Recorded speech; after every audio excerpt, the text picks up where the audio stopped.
One of the conditions of the protesters is to have the special parliamentary session to discuss the charter change. But some experts believe that there is a possibility that this parliamentary session will just going to be another time-buying tactic. Most observers hold little hope that next week's extraordinary parliamentary session will lead to concrete solutions satisfactory to both sides in Thailand's ongoing political conflict. Critics said the move to discuss student-led protesters' demands in parliament was just the latest effort by the government to buy time. The crucial point remains whether Prime Minister Prayut Chan-o-cha, as the focus of conflict, would cave in to protesters' ultimatum to step down.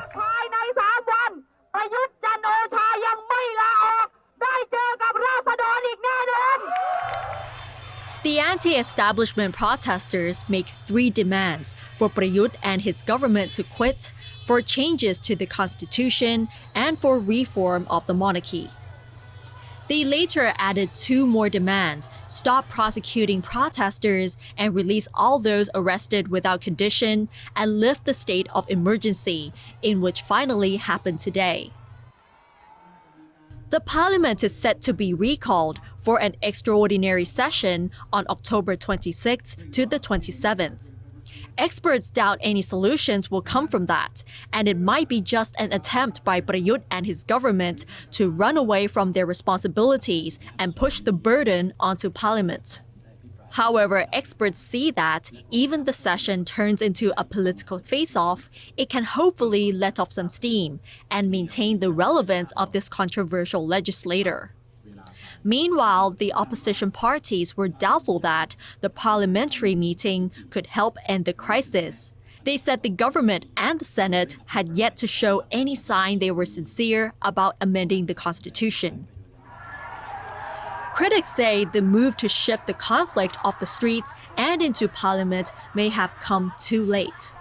Public faith in parliamentarians was eroded when they ignored protesters' demands and delayed a vote on charter change proposals. Instead, they set up a panel to study the proposals in a move widely criticized as a delaying tactic. A political scientist said if the parliament passed the charter change drafts in the first reading last month, the protest movement may have quickly lost momentum.